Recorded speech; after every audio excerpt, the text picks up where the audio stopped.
Gloria al Hijo y gloria al Espíritu Santo, como era en el principio, ahora y siempre, por los siglos de los siglos. Amén. En el nombre del Padre, del Hijo y del Espíritu Santo. Amén. Vamos a preguntar. Allí está el micrófono. Las personas que quieran preguntar hacen la fila por allá, por la derecha, y se acercan al micrófono para que hagan las preguntas. Y recuerden algo, cuando ustedes hacen preguntas, esa pregunta sirve para despejar dudas a muchas personas. Así que no se guarde su pregunta. Si ha llegado algún hermano separado y quiere hacer preguntas, también puede pasar al micrófono a hacer preguntas. Y si quiere debatir, pues también le damos la oportunidad de debatir. Esta es la oportunidad de las preguntas, tanto católicos como hermanos separados. Pero vamos a preguntar, que nadie se quede sin preguntar. Ahí salió la primera, ahí está el micrófono. ¿Va a preguntar ahí? Ajá. Bueno, yo te quiero preguntar una cosa. Ajá. Mi abuelo dice que lo único que hay que hacer es encerrarse en tu pieza y rezar en vez de irse a la iglesia. ¿Cómo puedo hacer para que cambie de opinión? En Hebreos capítulo 10, versículo 23, dice en la Biblia que eso no es correcto y lo vamos a escuchar. Tiene que decirle a su papá, mientras ella lo encuentra, o a su abuelo, decirle que ¿qué le parece a él? ¿Qué le parece a él que nunca lo visitara la familia? Si le gustaría que los hijos no le visiten, que los nietos no le visiten, que no se reúnan como familia, que cada quien esté en su casa y que no vaya a visitar a su abuelo o que se reúnan como familia. La iglesia es una familia, la gran familia de los hijos de Dios. Y nosotros, cada uno dejamos nuestro hogar para reunirnos con Papá Dios. Y entonces toda la familia se reúne. Así como su abuelo quiere que usted vaya para allá, que vaya su mamá o su papá, que se reúna toda la familia, así también Dios. Dios también quiere que todos nos reunamos, y Él es el papá, y que todos nos reunamos en la casa, que es la iglesia, para poder compartir la Eucaristía. Pero vamos a escuchar lo que dice Hebreos capítulo 10, versículo 23.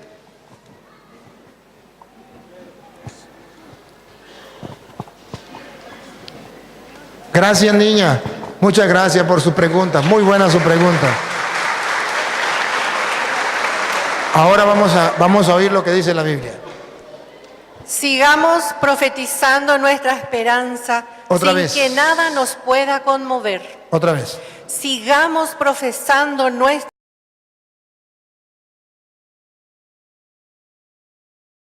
Sigamos profesando nuestra esperanza. Sigamos profesando nuestra esperanza Sin que nada nos pueda conmover. sin que nada nos pueda conmover. Y oiga lo que viene. Ya que es digno de confianza aquel que se comprometió. Tratemos de incitarnos el uno al otro. Tratemos de incitarnos el uno al otro. ¿A qué? Vamos a ver. En la forma de amar y hacer el bien. Y escuche lo que viene. Siga. No abandonen las asambleas. Otra vez. No abandonen las asambleas. Por tercera vez. No abandonen las asambleas. No abandonen las asambleas. Como algunos acostumbran a hacer. Como el abuelo de esta niña que ya no quiere ir. Y eso está prohibido por la Biblia. No abandonen las asambleas como algunos acostumbran a hacerlo. Nosotros debemos saber que somos la gran familia de los hijos de Dios. La iglesia es la casa de Dios. Primera de Timoteo, capítulo 3, versículo 15. La iglesia es la casa de Dios, donde toda la familia nos reunimos para compartir el mismo pan. Primera de Timoteo, capítulo 3, versículo 15. Pero si tardo, para que sepas cómo hay que portarse en la casa de Dios. En la casa de Dios, otra vez. Para que sepas cómo hay que portarse en la casa de Dios. ¿Qué es la casa de Dios? Dale. que es la iglesia de Dios vivo. Ahí está. La casa de Dios, donde Dios quiere que nos reunamos como los hijos de una misma familia, con un mismo papá, en torno a la mesa, es la iglesia, la casa de Dios. Otra pregunta, pues. Los que van a hacer preguntas por este lado. A ver, ahí mismo, bueno, ahí. Muy buenas tardes, Padre Luis Toro. Muchas gracias por venir al Paraguay. Yo quería nada más hacer una pregunta, pero antes un pequeño relato. Mi nombre es Marvel Níquel. He visto mucha gente conocida hoy. Y quería contarles lo siguiente. Yo soy católica, pero durante más de 20 años fui extraviada por las sectas protestantes. Y mi hijo nació hace 13 años atrás y quedó con parálisis cerebral por negligencia médica. En ese entonces yo asistí a una secta protestante en la ciudad de Lambaré que se llama Kadosh, y en ese entonces yo había consultado al pastor de allí porque mi hijo empezó a convulsionar, convulsionaba, y entonces a mí me dijeron de que la desobediencia trae maldición y me citó lo que dice Malaquías 3, 6 del 9 y principalmente el 9. Pero un buen día ese pastor nos cerró la puerta a mi hijo y a mí. ¿Quién le cerró la puerta? El pastor de esa iglesia que se llama Kadosh. Una iglesia muy conocida, mucha gente va allí.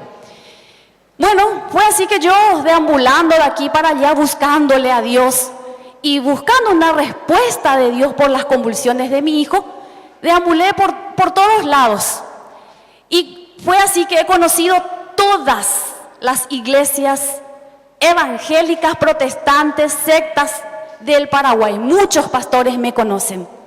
Y todos siempre me decían, en algo estás fallando, por eso vos estás así. Seguramente le estás robando a Dios tu diezmo. Porque yo nunca podía dar mi diezmo por la salud de mi hijo. Porque eran muchos gastos, padre.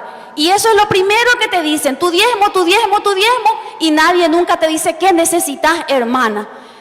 Tal es así que hace 3 años atrás, la Madre Santísima, y de quien doy testimonio de que es verdad su amor, su omnipotencia suplicante, y la Madre me llevó hace 3 años a su iglesia, a la casa de Dios.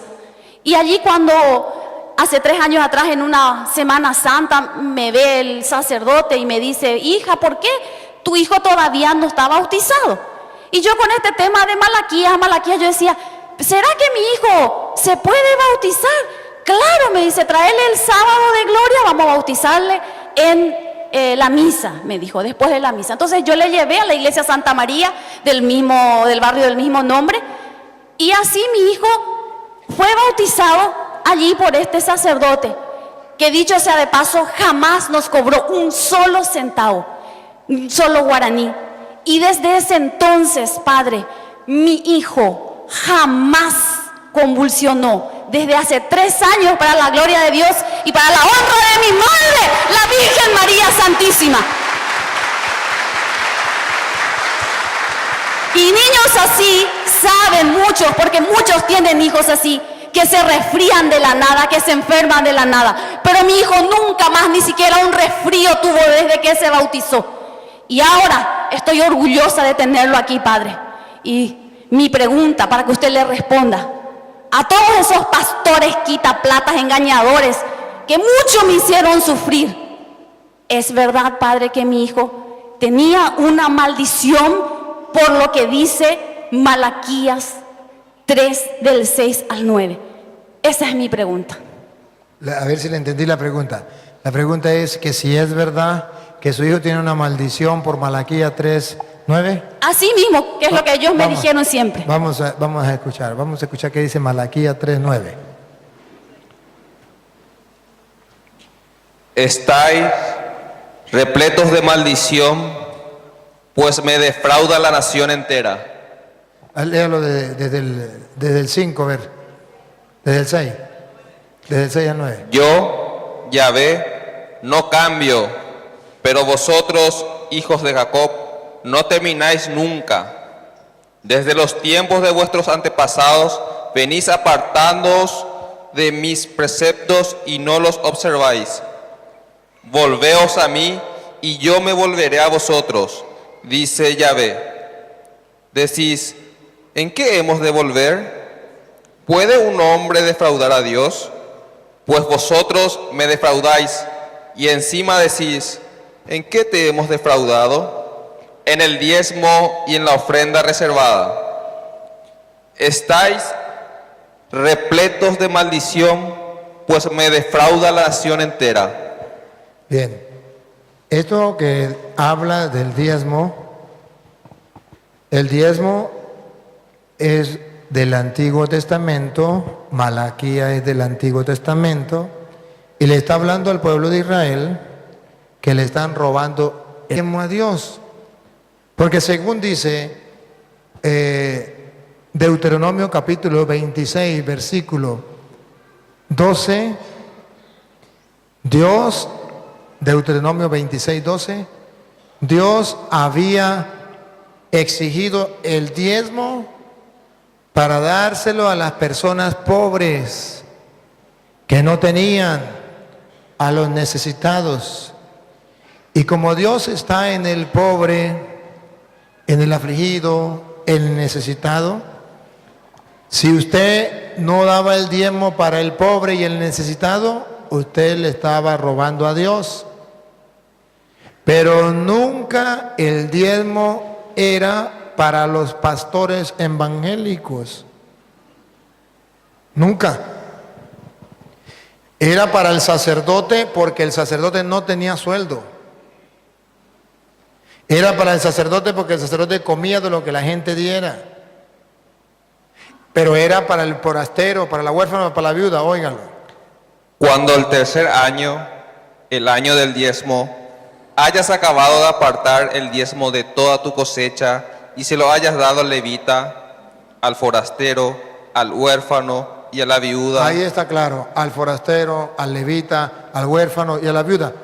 4 grupos que había en el pueblo de Israel, que Dios se identificaba con ese grupo, con el sacerdote. ¿Por qué? Porque era su ministro y además no tenía sueldo, trabajaba del altar. Segundo, al huérfano, su papá y su mamá. La viuda, se murió el marido. Para el pueblo de Israel, una viuda era una desgraciada. Para el forastero, venía de otra parte, necesitaba. Entonces el diezmo era que Dios se preocupa del pobre, del necesitado. Pero Dios, en vez de venir Él con una bolsa de comida, entonces mueve el corazón del creyente y le dice, en mi lugar usted le va a dar comida a esta persona pobre. Y eso era el diezmo, la 10ª parte de los productos del campo era para los pobres, para que todos comieran. Nunca era para que una persona vendiera los productos del campo y se agarrara el dinero para él tener riquezas, campos, para tener aviones, jet, o tener a lo mejor quintas. No, para eso no era. El diezmo no era para una persona, era para muchas personas pobres y necesitadas. Los protestantes, para robar a la gente, dicen, ustedes están robando a Dios porque no me está dando el diezmo a mí. Para yo tener una quinta bonita, para yo tener un carro último modelo, para yo tener un avión, para yo tener lo mejor, lujos. Si no me dan todos esos lujos, me están robando a Dios. Y los protestantes caen. Ya sé que cualquier protestante me puede decir, señor cura, y si yo quiero dar el diezmo, y si yo creo que a través del diezmo Dios me va a bendecir, ánimo, da el diezmo, pero como dice la Biblia, llévesela al sacerdote. Usted no lo va a llevar porque usted es evangélico, entonces no se la lleve al sacerdote, todavía quedan 3 opciones más.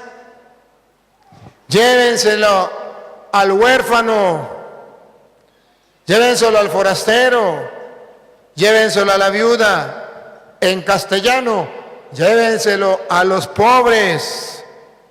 Les aseguro que si los protestantes no le dan el diezmo al pastor ladrón y se lo dan a los pobres que están en su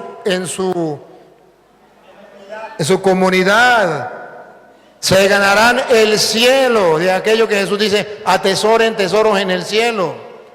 Tuve hambre, me dieron de comer, ese es el diezmo. Tuve sed y me dieron de beber, ese es el diezmo. Estuve enfermo, me visitaste. Era forastero. De Mateo 25, 31 en adelante. Ese es el diezmo del Nuevo Testamento. Ayudar al pobre como en el Antiguo Testamento. Anda, protestante, quiere ganarse el cielo con el diezmo. Sí, pero no se lo dé a los ladrones, esos que se llaman pastores, para enriquecerse. Dáselo, como dice la Biblia, a los pobres. Y hay muchos pobres. Entre ustedes mismos hay muchos evangélicos que son pobres. Reúna su platica y désela a una familia evangélica. Está bien, no se le dé a los católicos. Dásela a una familia evangélica, pero que no sea el ladrón del pastor, que los está robando a ustedes con la fe. Pero ellos dicen, pero es que la Biblia en Hechos capítulo 4, versículo 34, la Biblia dice que la gente vendía sus posesiones y las llevaba a los pies de los dirigentes de la comunidad. Sí lo dice, y lo vamos a leer. Pero también dice, ¿qué hacían con ese dinero? Vamos a ver. Hechos 4:34.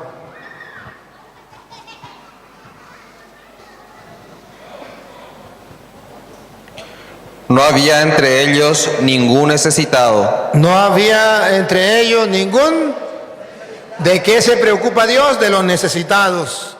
¿Qué es lo que Dios quiere que hagamos nosotros? ¿Que ayudemos a quién? No dice a los pastores, ladrones. ¿A quién hay que ayudar? A los necesitados. Entre los cristianos, la ayuda es para los necesitados. Siga. Porque todo lo que poseían, campos o casas, los vendían, traían el importe de las ventas y lo ponían a los pies de los apóstoles. Ahí es donde los pastores dicen, ven, nosotros somos apóstoles. Vendan su carro, vendan su casa y tráiganlo todo y lo ponen a los pies de nosotros porque somos los apóstoles. Pero ahora pongan la lupa. ¿Y qué hacían los apóstoles con ese dinero? Y vamos a compararlos con los evangélicos. Dale, ¿qué hacían? Y se repartía a cada uno según su necesidad.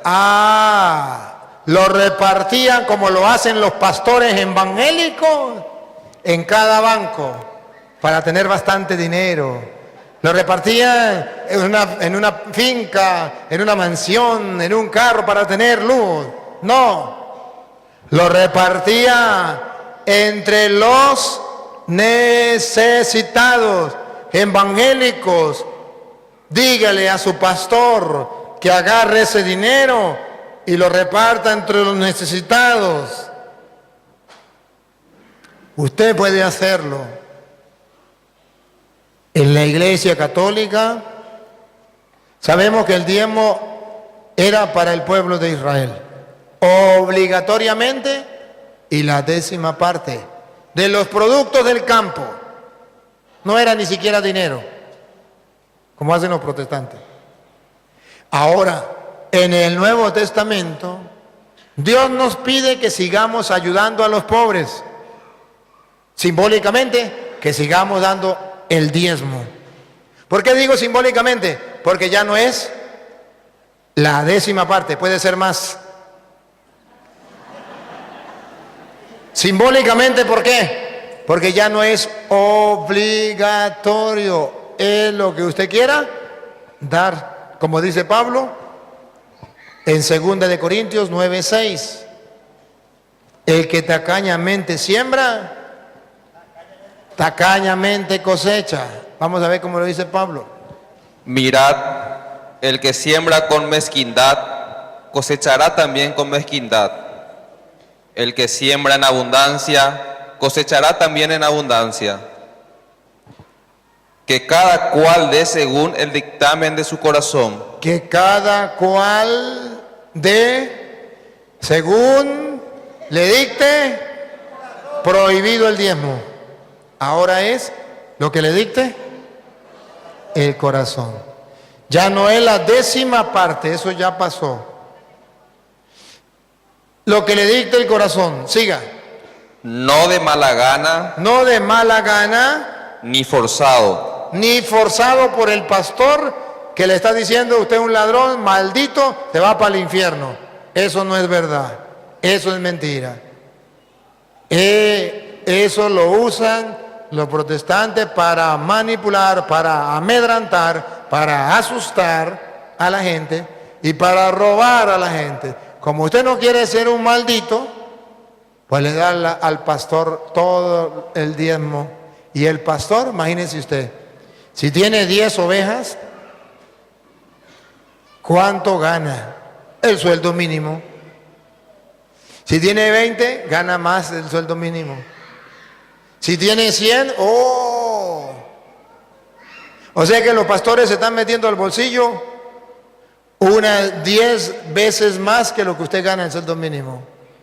20 veces más, 50 veces más, 100 veces más de lo que usted se mete en el bolsillo.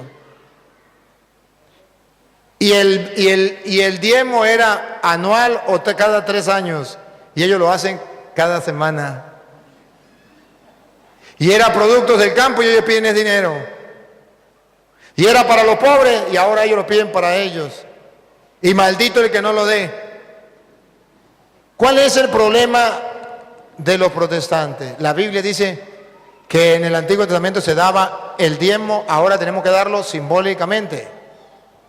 Pero, ¿cuál es el problema de los protestantes? Que dice que tiene que ser obligatoriamente la 10ª parte y para un ladrón que se ponga el nombre de pastor evangélico. ¿Cuál es el problema del católico? Que como no es obligatorio, no da nada. Ese es el problema. O da la monedita más pequeña. Y Pablo dice, el católico que siembra tacañamente, que da la ayuda tacañamente, tacañamente recibe. Ustedes podrían decir lo mismo que los evangélicos. Pero padre, lo mismo que pasa con los evangélicos pasa en la iglesia católica. Yo conozco el cura tal que tiene mucho dinero, viene de casa, de familia rica, o tiene mucho dinero. ¿Para qué le voy a dar yo ayuda a él? ¿Se le respeta su libertad? No le dé nada. Pero no tiene excusa. Si ese cura tiene mucho dinero, su vecino está pasando hambre. Si es verdad que usted cree en Dios y obedece su palabra, no le dé a ese cura porque le cae mal, porque a lo mejor tiene dinero. Se lo recomiendo. Agarre de lo que usted gana, lo que usted quiera con alegría y repártalo entre los pobres. Y tendrás una mansión eterna en el cielo. Pero ¿cuántos católicos se olvidaron de los pobres?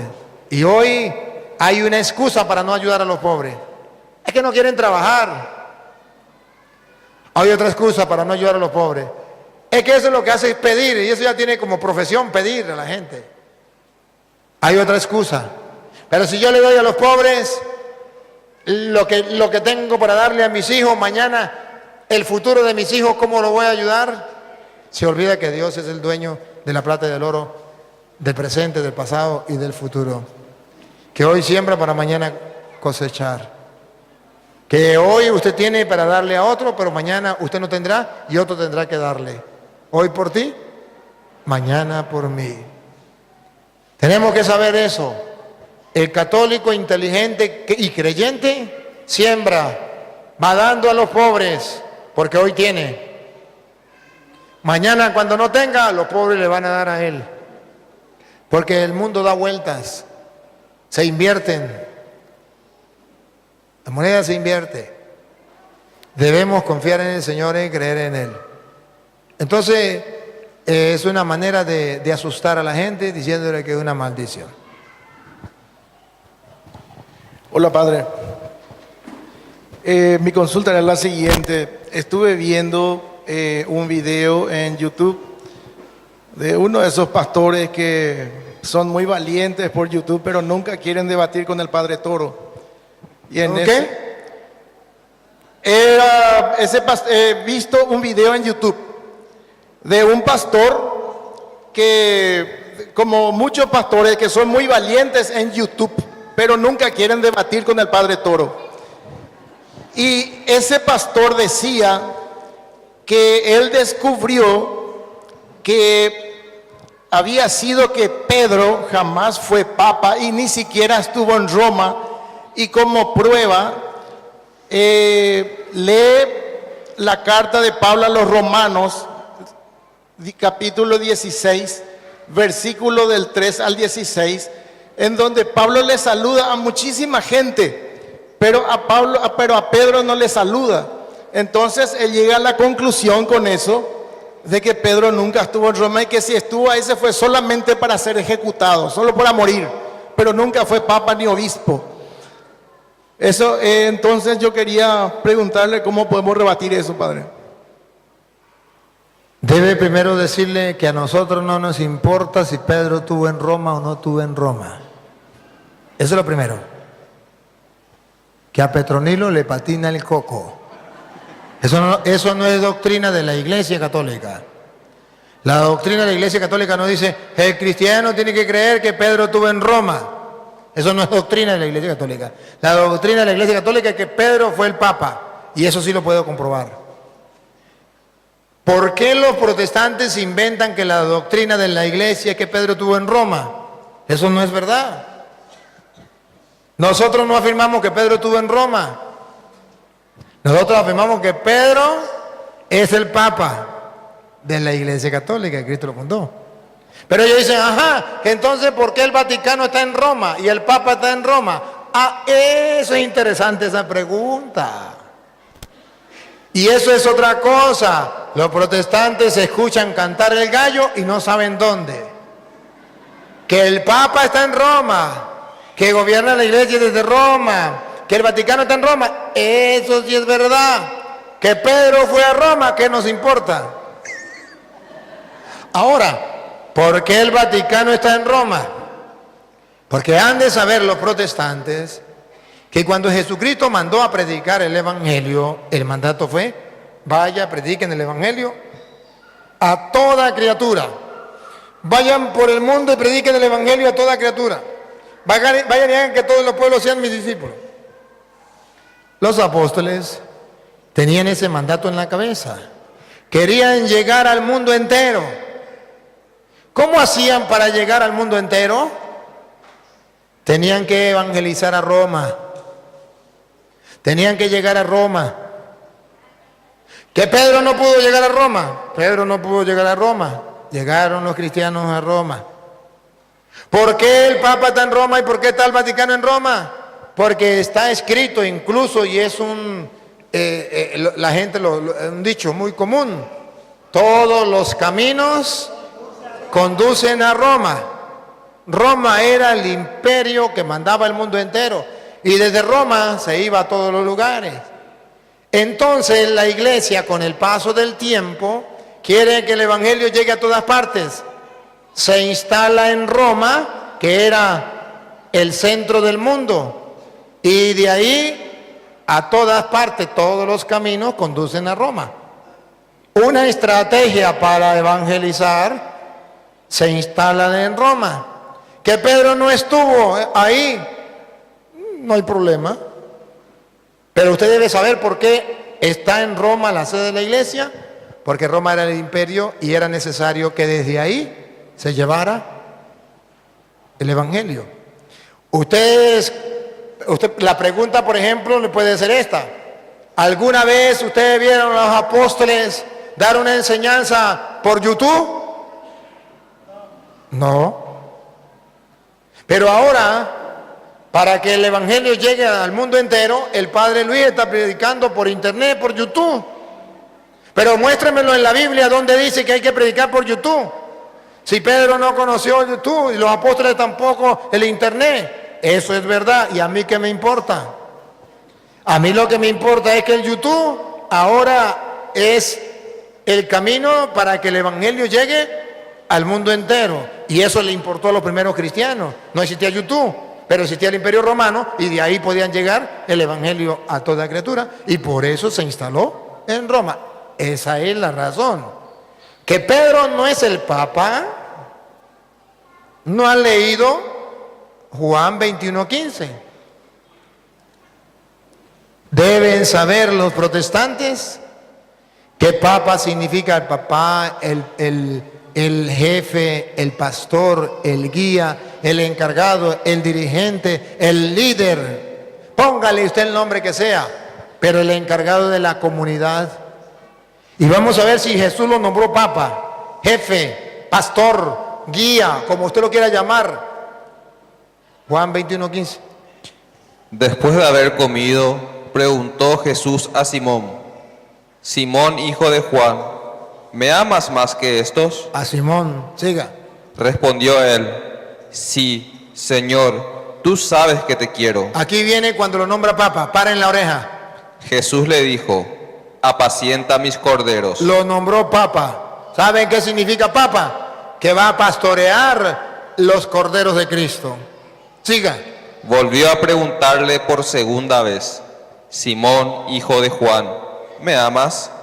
Respondió él: Sí, Señor, tú sabes que te quiero. Le dijo Jesús: Apacienta mis ovejas. Por segunda vez lo nombró Papa. Siga. Insistió por tercera vez: Simón, hijo de Juan, ¿me quieres?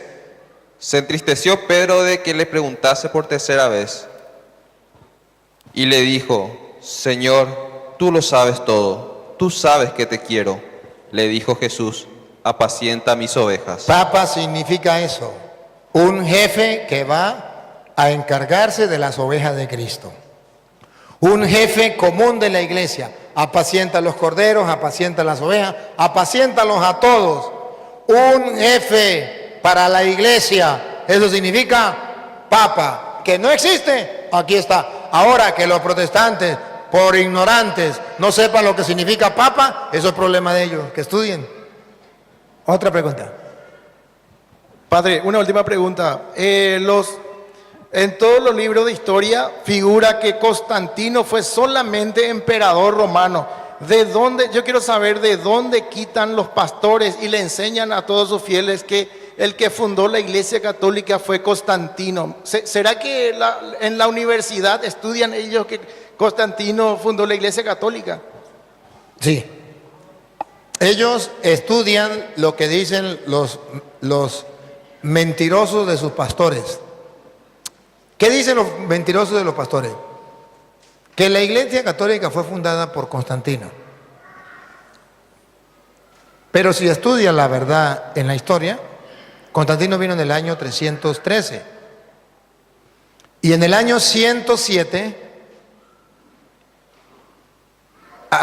San Ignacio de Antioquía, obispo de Antioquía, discípulo de San Juan Evangelista, ya llamaba a los cristianos Iglesia Católica, año 107. Un buen historiador, una persona que busque la verdad, agarra por internet, tan fácil, San Ignacio de Antioquía, cartas de San Ignacio de Antioquía, y comienza a leerla, y va a descubrir que San Ignacio de Antioquía ya viene a decir que donde está el obispo con los presbíteros y los diáconos, ahí está la Iglesia de Cristo, es decir, la Iglesia Católica. Ya San Ignacio de Antioquía, año 107. Cuando un protestante dice que la fundó Constantino, deja ver el tamaño de la ignorancia de los protestantes.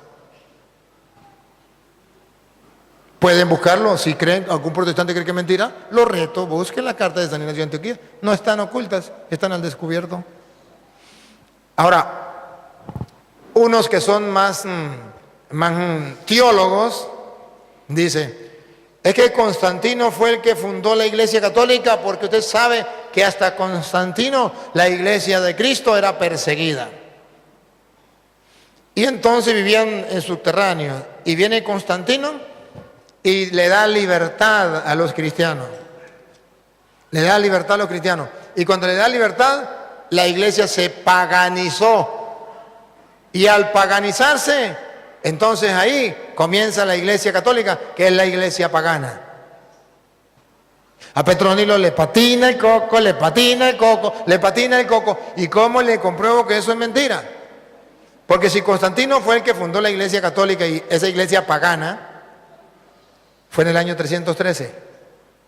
Y si en el año 313 esa iglesia pagana hizo la Biblia en el año 382. Cuando Constantino existía, no existía la Biblia.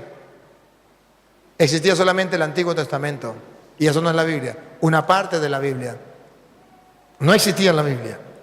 Y es San Dámaso I, papa de la iglesia prostituida, pagana, que Constantino fundó, la que hace la Biblia. Que los protestantes tengan coherencia. Si esa iglesia pagana y prostituida es la iglesia católica, voten la Biblia, porque la iglesia prostituida fue la que hizo la Biblia. Ahora, ¿por qué creen que es palabra de Dios la Biblia? Porque esa iglesia católica fue la que le dijo que eso era palabra de Dios.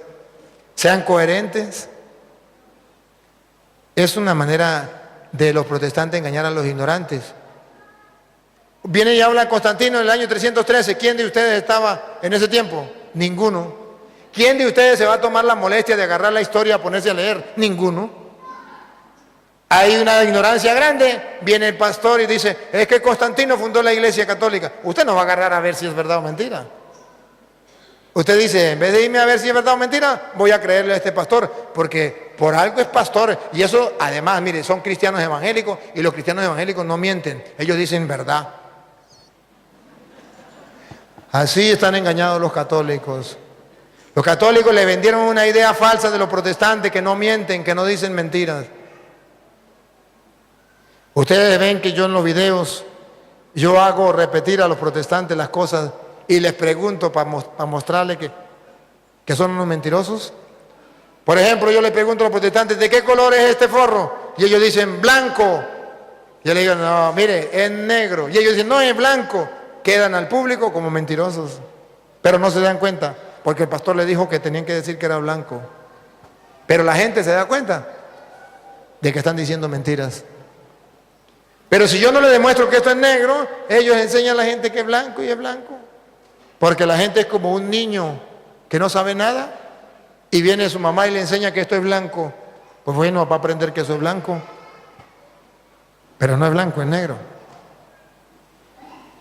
Por la ignorancia del católico, los protestantes están avanzando. Otra preguntita, pues. Bueno, mi nombre es Claudio Montiel. Antes que nada, di a Dios gracias por la bendición de tenerlo acá, Padre. Ya contamos con la bendición enorme de tener al Padre William con nosotros y ahora también a usted. Yo lo sigo por internet, por YouTube, por la página de Facebook. Pero yo sé que la mayoría de los hermanos aún todavía no lo siguen. Y en uno de los tantos videos que yo suelo ver, bueno, a lo que voy es que me gustaría que profundice más en 3 puntos, si se puede. Uno, en base a las escrituras que dice que por ignorancia perece mi pueblo. Mucha gente acá en San Antonio se han instalado varias sectas, las sectas de salones, saloncitos chiquititos, donde se reúne gente a bailar, a cantar y a gritar, ¿verdad? La gente más se enfoca en lo que en realidad quiere, que es un Cristo a su medida, una iglesia a su medida, dejando costumbres tan hermosas como, por ejemplo, el rosario. El rosario, que es una fuente de unión de la familia, y recordemos que la familia es semillero de santos, que la última batalla es contra la familia, según el Papa Juan Pablo II. Entonces, para fortalecer un poquitito ese conocimiento suyo y que mis hermanos puedan conocer un poco el fundamento bíblico del rosario, uno. Segundo, los libros deuterocanónicos, porque en mi comunidad y en otras comunidades donde yo suelo ir, veo siempre el librito gris que dan los mormones y mucha gente las tiene en su casa. Y dicen, es la misma cosa que tengo o que dice mi Biblia grande. Y esa la llevo en mi bolsillo. Por favor, quiero que enfaticen esos libros, que en realidad son 73 según el canon bíblico judío-cristiano del siglo IV, y que deje bien en claro cuáles son en realidad las Biblias aceptadas actualmente por la Iglesia católica, cristiana católica. Tercero, El tema de las, de las oraciones en lengua, que yo también veo mucha confusión actualmente, que mucha gente ve en los movimientos, casi muchas veces diciendo san, sarala, lo que quiera. La gente dice, es lo mismo ahí que es lo mismo acá. Entonces me gustaría, por favor, esos 3 puntos que enfatizara y deje bien en claro para que ninguno de mis hermanos se vuelva a perder, Padre. Porque necesitamos gente que hable con verdad y que enfatice directamente sobre las Escrituras y con las Escrituras en la mano pueda defender la verdad de Cristo y la única iglesia y la única y verdadera iglesia que existe, que nació el día de Pentecostés, y la única iglesia con base apostólica es la nuestra. Así que, Padre, por favor, le suplico que si está dentro de su prédica, que enfatice esos 3 puntos: el rosario, la oración en lenguas y los libros deuterocanónicos de la Biblia verdadera. Muchas gracias. Bueno, la orden. Bueno, pues vamos a tratar de mostrar un poquito. Vamos a hablar primero en lenguas. Según dice San Pablo, 1 Corintios capítulo 14, versículo 1 al 4, él nos viene a explicar que existe el don de lenguas. Pero también nos viene a explicar cómo debe ser el don de lenguas, que todos debemos tener presente. Dale. Buscad la caridad, pero aspirad también a los dones espirituales, especialmente a la profecía. San Pablo dice que hay que buscar la caridad y hay que buscar los dones. ¿Cuál es el don más especial? El de la profecía. Observe algo, Pablo va a hablar de estos 2 dones, uno de la profecía y otro el don de lengua. Son 2 dones. Y Pablo va a mostrar que el más importante es el de la profecía. El don de lengua es que usted hable y nadie le entiende. El don de profecía, que es el más importante, es que usted hable y le entiendan los hombres, las mujeres, los feos, los bonitos, los jóvenes, los niños, los letrados, los que no saben leer, que todos le entiendan. El don de profecía todos entienden, el don de lengua nadie entiende. Por eso Pablo dice otra vez, lo último: Buscad la caridad, pero aspirad también a los dones espirituales, especialmente a la profecía. Pablo dice, aspiren el don de la profecía, aspiren que cuando ustedes prediquen, todo el mundo les entienda. Siga. El que habla en lenguas... Ahí quita el otro. Lo contrario del don de profecía es el don de lenguas. O sea, el don de lenguas, lo va a explicar Pablo, es otra cosa distinta al de profecía. El de profecía todo el mundo entiende. El don de lengua. El que habla en lenguas no habla a la gente. No habla a la gente no le entiende. Siga. Sino a Dios. Sino a Dios. Siga.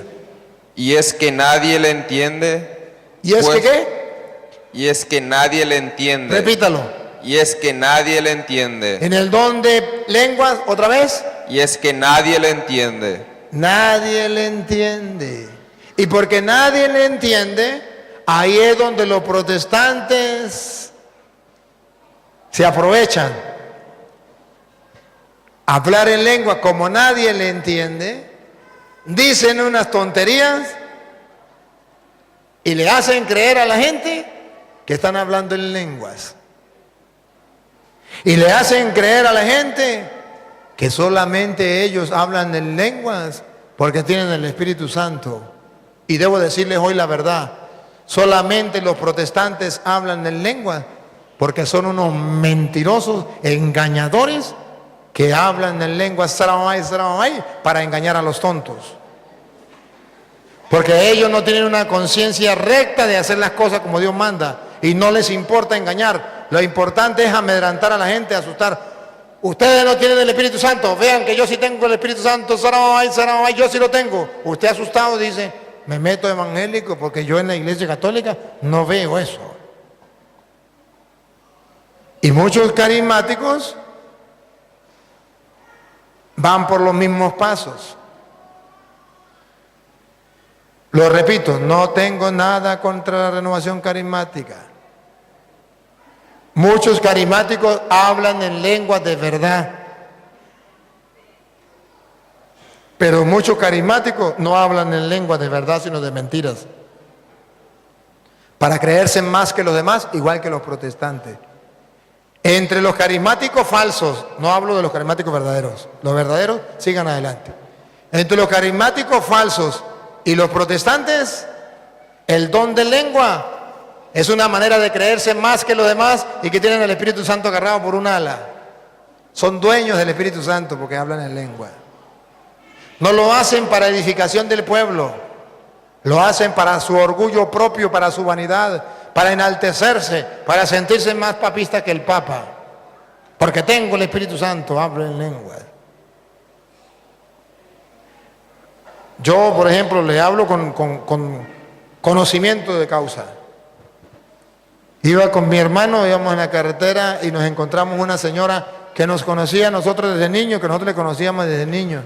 Ella era católica, pero se había metido en evangélica. La señora pues conocía a mi hermano, pero a mí no me conocía, ni yo tampoco la conocía a ella. No me acordaba, nos conocíamos, pero no nos acordábamos. Ni ella se acordaba de mí, ni yo de ella. Ella no sabía que yo era sacerdote, nada.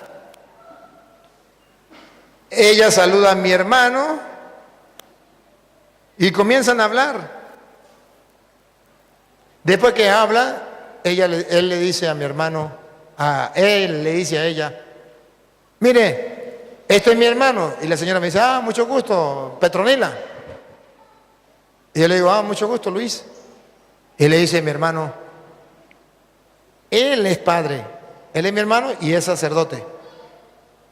Dijo la señora, ¿sacerdote de la Iglesia Católica? Sí. No, ustedes no tienen el Espíritu Santo. Yo sí tengo el Espíritu Santo. Mira que yo tengo el Espíritu Santo. Yo hablo en lenguas. A mí me dieron ganas de decirle, a Petronila le patina el coco, le patina el coco, le patina. Y la señora se puso a hablar en lengua para demostrarme a mí que tenía el Espíritu Santo agarrado por un ala, era dueña del Espíritu Santo y por tanto su iglesia era la verdadera y yo tenía que salirme de mi iglesia para meterme con ella. Y me dijo, sálgase de la gran prostituta, la gran Babilonia, vente para acá porque aquí sí hablamos en lengua, pero estamos en la calle, observen. No estamos en oración, no estamos en el culto, estamos en la calle. Estamos hablando de cualquier cosa y la señora cuando se da cuenta que yo soy sacerdote, para que yo me salga del sacerdote, para que yo me vaya para su iglesia, para amedrantarme a mí, chantajearme a mí, para ella sentirse más grande que yo, ella comenzó a hablar en lengua instantáneamente, inmediatamente. O sea, no es un don, sino ya ella es la dueña. La Biblia habla de que el don de lengua es un don, es cuando Dios se lo quiera dar, es cuando Dios lo quiera manifestar, no es cuando usted quiera. Es un don. Pero ella lo agarra así. A mí me dio lástima. A mí me dio dolor. Si lo hace conmigo, ¿no lo va a hacer con las otras personas? Y si casi me convence a mí, ¿no va a convencer a otra persona? Por un poquitico me meto en evangélico, por un poquitico.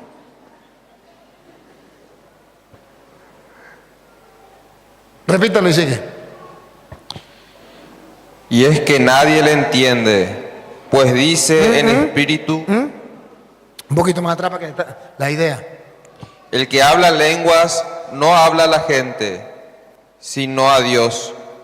Y es que nadie le entiende, pues dice en espíritu cosas misteriosas. Por el contrario, el que tiene don de profecía, El que tiene el don de profecía, lo contrario del don de lenguas, es el don de profecía. ¿Ustedes me han visto a mí hablar en lenguas? No, a veces que digo, yes, más nada. Hablo en lenguas. Eso es lo único. No. Porque Pablo dice, es el don, no es más importante. Pero le doy gracias a Dios que me ha dado el don de profecía. Que ustedes hayan dejado, todos ustedes sus quehaceres, y vengan aquí, no le van a dar cerveza. no le van a dar comida, no le van a dar nada. Vienen de lejos a escuchar 3 horas a un cura hablar. No se aburren, no se quedan dormidos, les gusta, se emocionan, sienten la fuerza de Dios, les llena, entienden. Eso Pablo llama el don de profecía. Y eso es mejor que hablar en lenguas. Y eso a los protestantes les duele, porque Dios me ha regalado el don de profecía. Hasta los protestantes me entienden.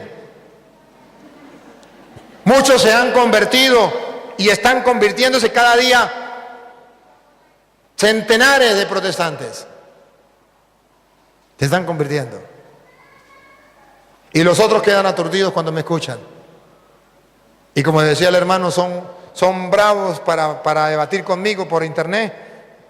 Eso por YouTube ponen mis videos y son bravos para debatir. Claro, cuando usted está viendo los toros desde la barrera, usted es bravo. Pero métesele al toro. A mí me gustaría que me debatieran así públicamente. Eso, agarrar un video y ponerlo ahí y decir, mire, el cura está mentiroso. Eso es fácil, eso lo hace cualquiera. No necesita tener el don del Espíritu, ni mucho menos. Eso lo hace cualquiera. Pero a ver, ¿por qué no vienen y me quitan la máscara así frente a frente? Es que aquí en Paraguay no hay evangélicos, es que no hay pastores.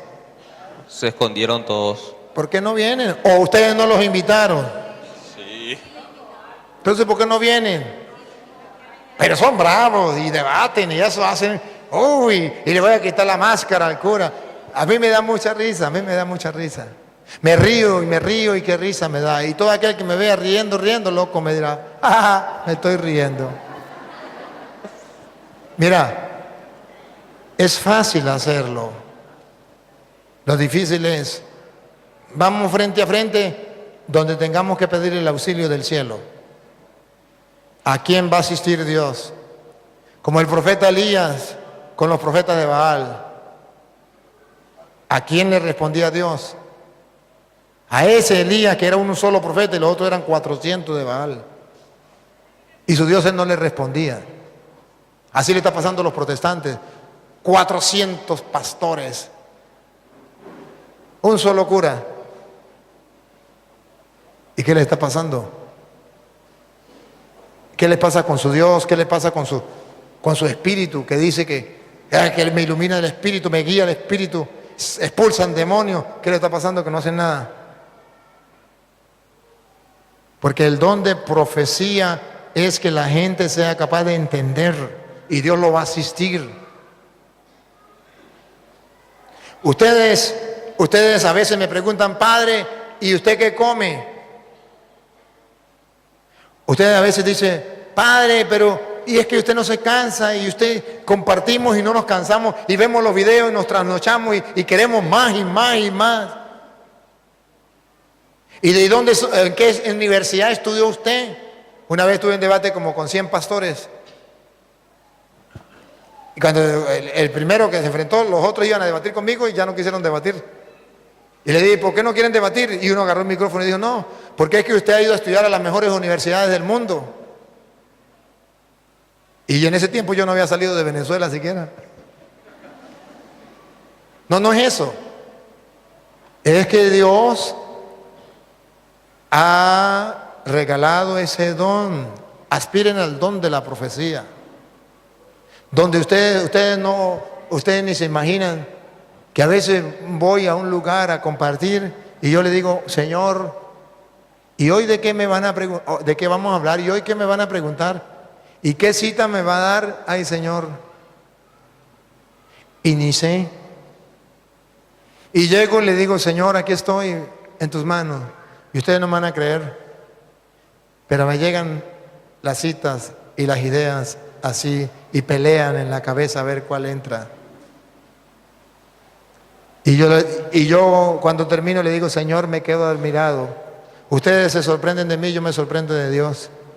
Le digo, Señor, te la vacilas, qué bravo eres, qué fantástico, qué maravilloso. Yo, ¿sabe cómo aprendí? debatiendo con los pastores, no sabía qué me iban a preguntar, no sabía de qué iglesia era, no sabía qué le iba a responder, pero confiaba en el Señor. Hacía oración, sí. Leía la Biblia, sí. Y recuerdo que un día me invitaron en una comunidad en Venezuela, me invitaron. Una cantidad de gente, más o menos como aquí, pero eran todos maestros, eran maestros del país, eran AB, algo así se llama ya, AB, algo así. Son todos los maestros de la religión, de los colegios, ajá, sacerdotes, religiosas y laicos, que cantidad. Y a mí me invitaron y yo fui. Y yo por más hacer, para comenzar le dije, ¿de qué quiere que les hable? Más bien no lo hubiese dicho. Se paró una de las encargadas de ahí, eran profesores, ¿me entienden, no? Era gente preparada, puro psicólogo, abogado, sociólogo, bueno, doctores, pura gente. Y se paró una monja, una religiosa, y me dijo, señor cura, ¿qué se ha creído usted? ¿Que aquí hay pura gente ignorante? Nosotros aquí somos la mayoría profesores y nos esforzamos cuando vamos a dar la clase, hemos preparado, ya hemos escrito lo que vamos a dar, hemos hecho un esquema, lo llevamos desarrollado para exponerlo y tenemos fundamento aquí, fundamento acá, para no dar basura, sino darle a la gente, a los alumnos, una enseñanza bien buena. Y usted, irresponsable, ha llegado aquí y todavía no sabe ni siquiera de qué va a hablar. Cura irresponsable, qué pena. Hemos venido a perder el tiempo con usted. Y yo me quedé como perrito regañado. Pero como yo no había preparado nada, me había preparado yo. Les dije, pues bueno, ustedes me perdonan, pero ¿qué voy a hacer? Yo me preparé, pero no he preparado nada. Pero yo sí me preparé. ¿De qué quiere que les hable? La monja se sintió brava y los otros con ella, los grupos, pues. Pero ya habían algunas personas que me conocían. Y por allá uno dijo, yo quisiera que nos hablara de tal cosa. Creo que fue de la fe. Él dijo, bueno, está bien, vamos a hablar de ahí. Y comencé, y me iban llegando las citas, y tome. Toda una mañana, sin tocar un papel, sin agarrar la Biblia, iba buscando a la gente, tome, y la gente emocionada. Al final la monja se paró y pidió perdón. Y dijo, esto yo no lo sabía, esto nunca lo había visto, esto es fuera de lo normal. Perdone, padre, pero no sabía que esto podía darse. ¿Cómo usted sin prepararse iba a hablar? Esto me perdona. Sí, yo también me quedo sorprendido, porque es el don de la profecía. Díganle a Dios que le den ese don. Hagan como Salomón, pídele a Dios sabiduría para poderlo hacer. Y hagan como hacían los apóstoles, pídenle la fuerza del Espíritu Santo para que les dé la luz y para que les dé la fuerza para hacerlo. Pero pidan, se les dará. Busquen, encontraré. Toquen, se les abrirá. Pidan el don de la profecía, más que el don de lenguas. Repítalo y sigue. El que tiene don de profecía habla a los demás para su crecimiento en la fe. Habla a los demás y les ayuda a crecer en la fe. Siga. Les exhorta y los conforta. Los exhorta y los conforta. Pase al versículo 18 para no leerlo todo. Versículo 18. Doy gracias a Dios porque hablo en lenguas más que todos vosotros. Yo doy gracias, dice Pablo, a Dios que hablo en lengua más que todos ustedes, evangélicos y carismáticos que creen que no hablo de los carismáticos buenos, repito de nuevo, porque hay carismáticos que sí tienen el don de lengua. Hablo de los carismáticos que sin tener el don de lengua hablan en lengua engañando a la gente. Y hablo de los protestantes que sin tener el don de lengua, hablan en lengua para engañar a la gente. Siga. Pero en la asamblea prefiero decir 5 palabras con sentido 5 palabras con sentido para instruir a los demás para instruir a los demás que 10.000 en lenguas. que 10.000 en lenguas. ¿Para qué hablar en lenguas? Si no hay quien la interprete, si la gente no lo va a entender. Hablo más en lengua que cualquiera de ustedes, dice Pablo, pero cuando estoy en la comunidad, hablo 5 palabras que la gente me entienda, más que 10.000. Y entonces, los que hablan en lengua quieren hablar más en lengua que en palabras que la gente le entienda. ¿Para qué? Simplemente para darse el lujo ahí, para que crean que ellos sí tienen a Dios y los demás no tienen a Dios. Bueno, de todas maneras, ahí sigue hablando, pero usted lo puede leer en su casa. La segunda pregunta que me hizo del canon. El canon. Esto no existía. Dios no bajó y le dio la Biblia a la gente. Jesús, cuando mandó a los apóstoles, no le dio Biblia, dijo, vayan, lleven Biblia y funden iglesias. Como dicen los protestantes, agarran Biblia y van a fundar iglesias. No, así no dijo Cristo. Cristo los mandó a predicar, vayan a predicar. Ni siquiera les mandó a escribir nada. Por eso los apóstoles no escribieron nada, predicaban. Pasó el tiempo y comenzaron a escribir. Pero una carta estaba en Roma, carta a los romanos. Otra en Éfeso, carta a los efesios. Otra en Filipos, carta a los filipenses. Otra en Tesalónica, carta a los tesalonicenses. Estaban regadas las cartas. Y un día, a alguien se le ocurrió recoger esas cartas y hacer la Biblia.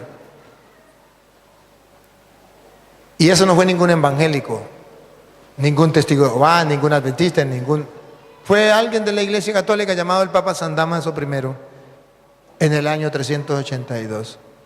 Hasta ahí solamente existía el Antiguo Testamento, pero no existía el Nuevo Testamento. Entonces, ¿cómo fue que se hizo la Biblia y por qué nosotros tenemos 73 libros y ellos tienen 66? ¿Por qué? Porque ellos tienen menos que nosotros. Si usted le pregunta a un protestante, ¿qué va a responder? Es que los católicos le pusieron 7 libros a la Biblia. La ignorancia es atrevida. Los católicos no le pusieron 7 libros. Oigan bien, los católicos le pusieron 27 libros a la Biblia. No le quiten 20. No son 7. Los católicos le pusieron 27. Porque cuando viene Cristo, existía solamente un canon. Llamémoslo así, una Biblia. Que era la traducción de Alejandría. Y tenía 46 libros, que es los que nosotros tenemos en el Antiguo Testamento. Cuando Cristo, recuerdan que Cristo un día se paró en el templo y agarró el rollo de Isaías, lo leyó y dijo, el Espíritu del Señor está sobre mí. Hoy se cumple esta escritura. ¿De dónde agarró ese rollo? ¿De qué canon? Del único canon que existía, el de Alejandría. Cuando Pablo, allá en 2 de Timoteo 3:16, dice, toda escritura es inspirada por Dios y es útil para enseñar. ¿De qué escritura está hablando Pablo? De las escrituras que él conocía hasta entonces. ¿Cuáles eran las escrituras conocidas hasta entonces? El canon de Alejandría con 46 libros. El canon de Alejandría con 46 libros. Viene Cristo, vienen los apóstoles, y cuando viene Cristo, los judíos se fraccionaron en 2. Los judíos cristianos y los judíos no cristianos. Los judíos cristianos, como Cristo y los apóstoles, agarraron el canon de Alejandría, utilizaron el canon de Alejandría, predicaron con el canon de Alejandría, pues ese canon lo agarran los judíos cristianos. Pero los judíos no cristianos dicen, nosotros no creemos que Cristo es el Mesías. Nosotros no creemos en los apóstoles. Por tanto, nosotros no creemos en ese canon. Nosotros tenemos que hacer un canon, una Biblia para nosotros.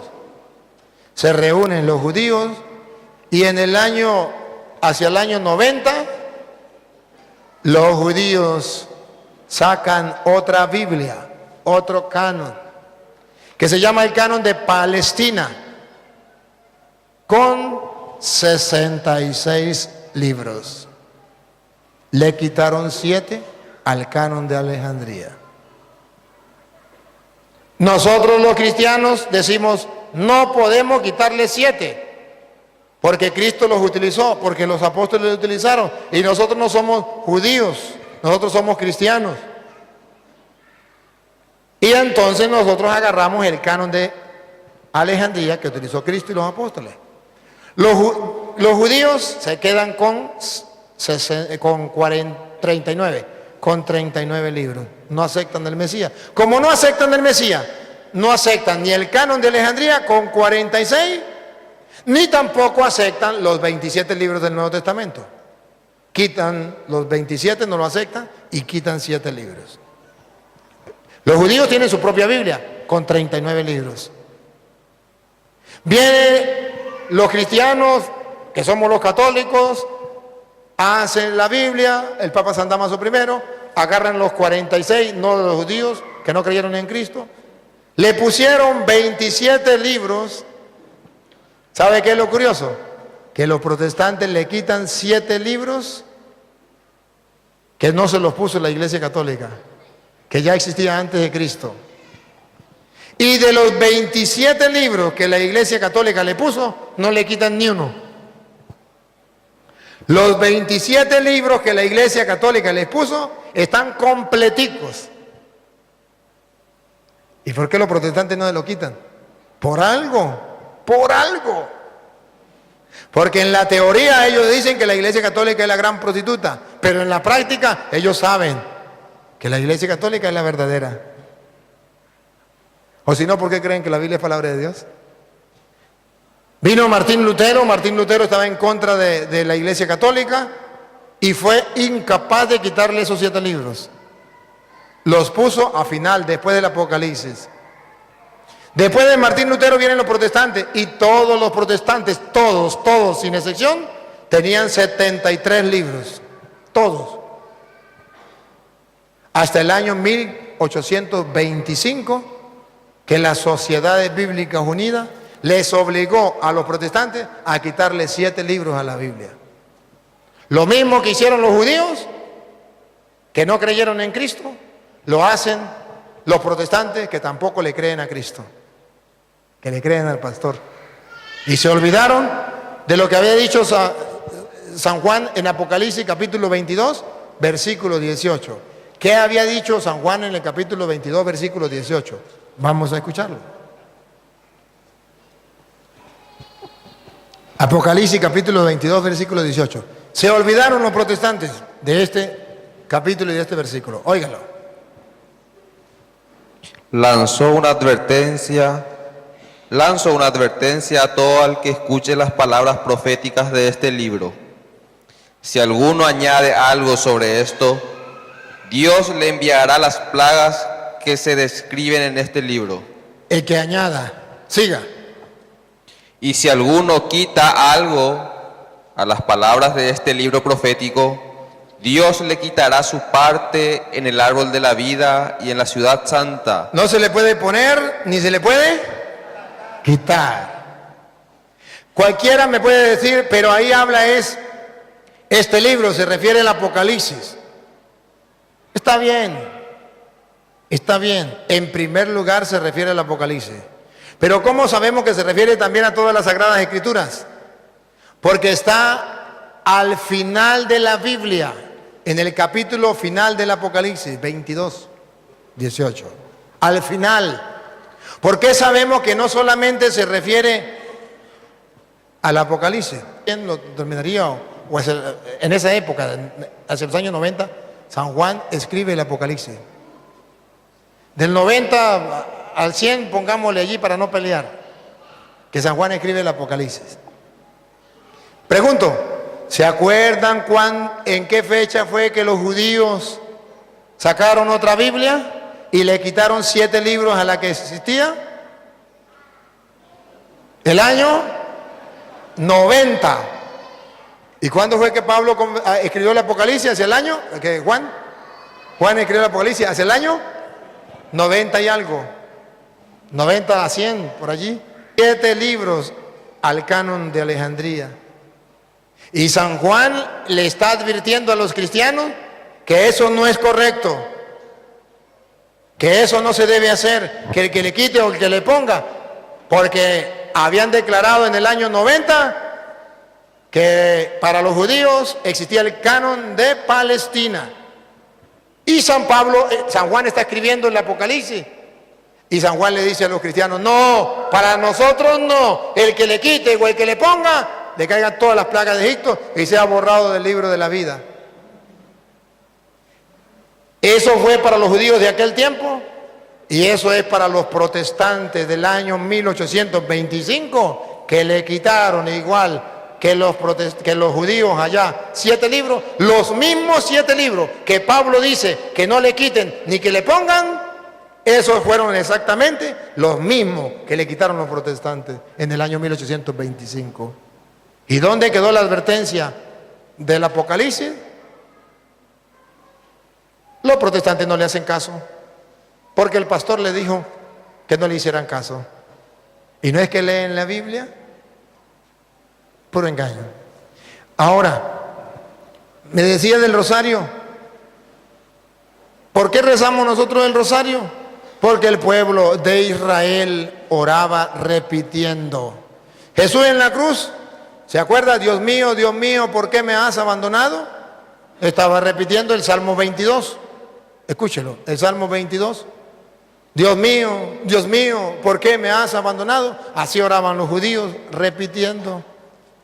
Y Jesús está en la cruz, orando, repitiendo.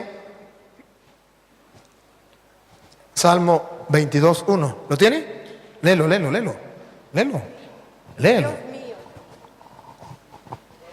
Dios mío, ¿por qué me has abandonado? Ahí está el Salmo. Jesús está repitiendo un Salmo. Así oraba Jesús. ¿Por qué nosotros oramos repitiendo? Porque en Mateo capítulo 26, versículo 44, volvemos a encontrar a Jesús repitiendo. Orando, repitiendo, como judío que era. Las palabras que lanzo no me salvan. El capítulo... Los dejó y se fue a orar por tercera vez. Se fue a orar por tercera vez. Repitiendo las mismas palabras. Repitiendo las mismas palabras. ¿Y qué dice la Biblia? ¿Cómo será allá en el cielo? ¿Cómo será la oración allá en el cielo? ¿Cómo oran los santos en el cielo? Apocalipsis 4:8. 4:8, o no, que 1:4 es la cosa, ¿no? A 4:8, ¿está bien? A 4:8. ¿Cómo dice Apocalipsis 4:8? ¿Cómo oran allá en el cielo? Cada uno de los 4 vivientes tiene 6 alas. Están llenos de ojos todo alrededor y por dentro. Y repiten. Otra vez. Y repiten. Otra vez. Y repiten. Otra vez. Y repiten sin descanso día y noche. Santo, santo, santo. ¡Ay! En el cielo también son católicos. Los ángeles también son católicos y oran diciendo, repitiendo, no una vez ni 3 veces, día y noche. Santo, santo, santo. Repitiendo día y noche. Ustedes imagínense el problema que van a tener los protestantes cuando lleguen al cielo y tengan que repetir día y noche como los católicos.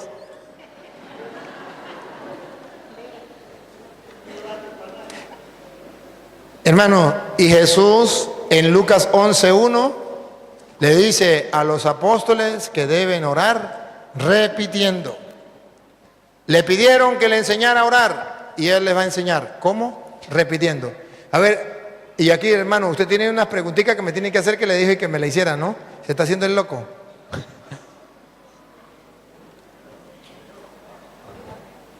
Usted me dio unas preguntas que me tiene que hacer. No se me hagan loco. Yo quiero que me hagas preguntas.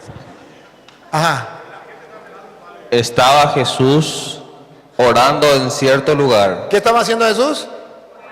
Orando. Siga. Cuando terminó, le dijo uno de sus discípulos: Señor, enséñanos a orar. Aquí está. Señor, enséñanos a orar, porque los católicos dicen una cosa, los protestantes dicen otra, no sabemos cómo orar. Enséñanos a orar y se acabó el problema. Siga. Él les dijo: cuando oréis, decid. ¿Cómo? Cuando oréis, decid. Cuando oren, digan.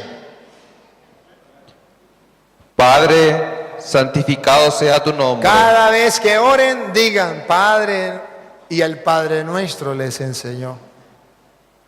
Les enseñó a orar repitiendo. Por eso nosotros oramos en el Santo Rosario repitiendo. Porque al repetir ponemos más atención. Al final de tanto repetir va llegando aquí lo que estamos diciendo. Si estamos concentrados.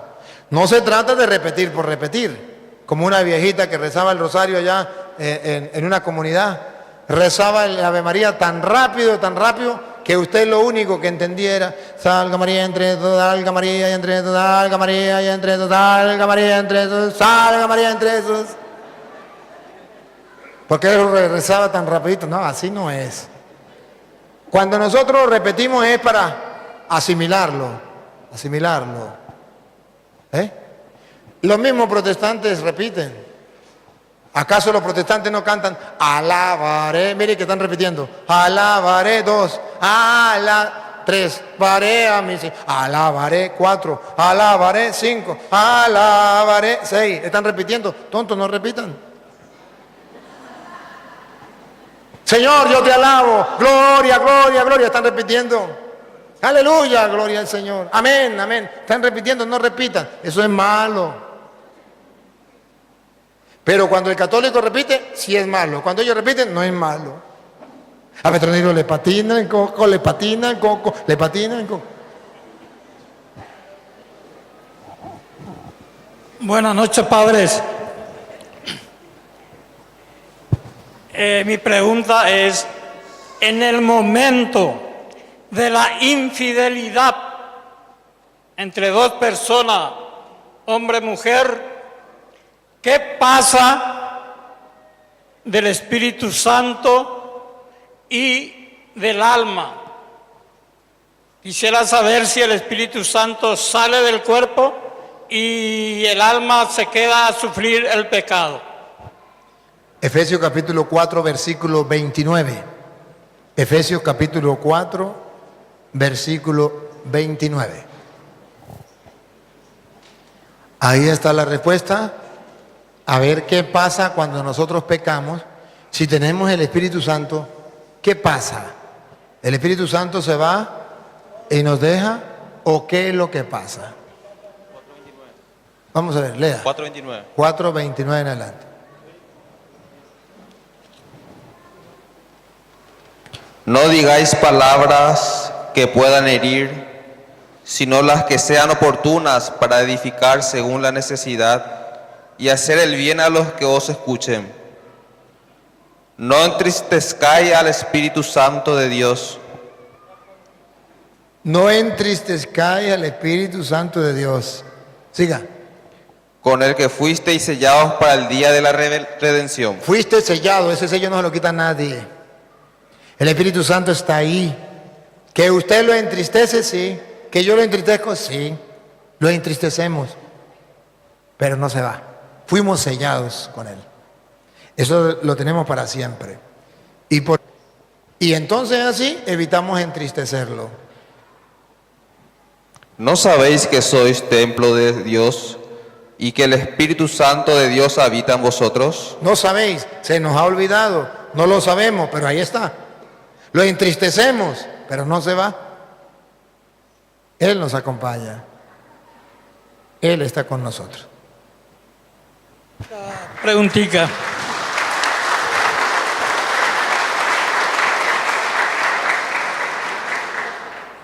En caso de que una persona borracha, y en un segundo le llega la muerte, y si esa persona le habla a Dios y le dice un segundo antes de su muerte, le pida perdón, misericordia por su persona y que nunca más va a tomar esa bebida, puede ser que Dios le escuche o no, Padre. Claro que sí le escucha. Claro que sí. Dios no va a oír el que hizo el oído, no va a ver el que hizo el ojo. Dios es misericordioso. Y Dios nos escucha. Dios no quiere la muerte del pecador, sino que cambie de conducta y viva. Ezequiel 18:23. Dios no quiere la muerte del pecador, sino que cambie de conducta y viva. Dios está dispuesto a perdonarnos. Ahora, claro está, si usted nunca quiso recibir el perdón, siempre se negó a recibir el perdón, ya es otra cosa. Pero si usted siempre está abierto al perdón, siempre busca el perdón de Dios y en ese momento se arrepiente y le pide perdón a Dios, Dios le perdona. Le hice esta pregunta porque la palabra de Dios dice que ningún borracho heredarán el reino de los cielos. A menos que se arrepienta. Ningún homosexual heredará el reino de los cielos, a menos que se arrepienta y cambie. Ningún ladrón entrará en el reino de los cielos. Ningún mentiroso entrará en el reino de los cielos. Ningún que le dé ira, orgulloso, soberbio, entrará en el reino de los cielos. Ninguno, a menos que se arrepienta. Cuando se arrepienta, sí, todos podrán entrar al reino de los cielos.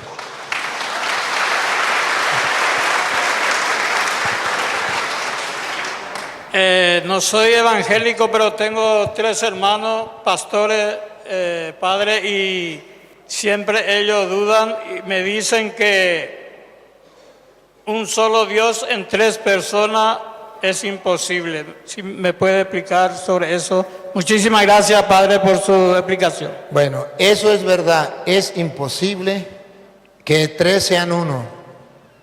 Y ellos tienen razón. Usted busque un matemático que le explique cómo 3 pueden ser uno. Matemáticamente es imposible. A la luz de la fe, no solamente 3 pueden ser uno. A la luz de la fe, según dice San Juan capítulo 17, versículo 21, o si quiere lo podemos leer desde el 20, no solamente 3 pueden ser uno. 4, 5, 10, 1000, millones pueden ser uno. Vamos a ver. Aquel día comprenderéis que yo estoy en 21, mi Padre. El 21.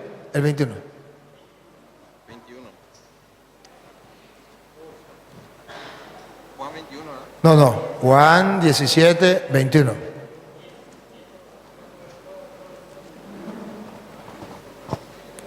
Para que todos sean uno. Para que todos, no dice 2 y 3, como aquí la pelea de los protestantes, ¿cómo 3 pueden ser uno?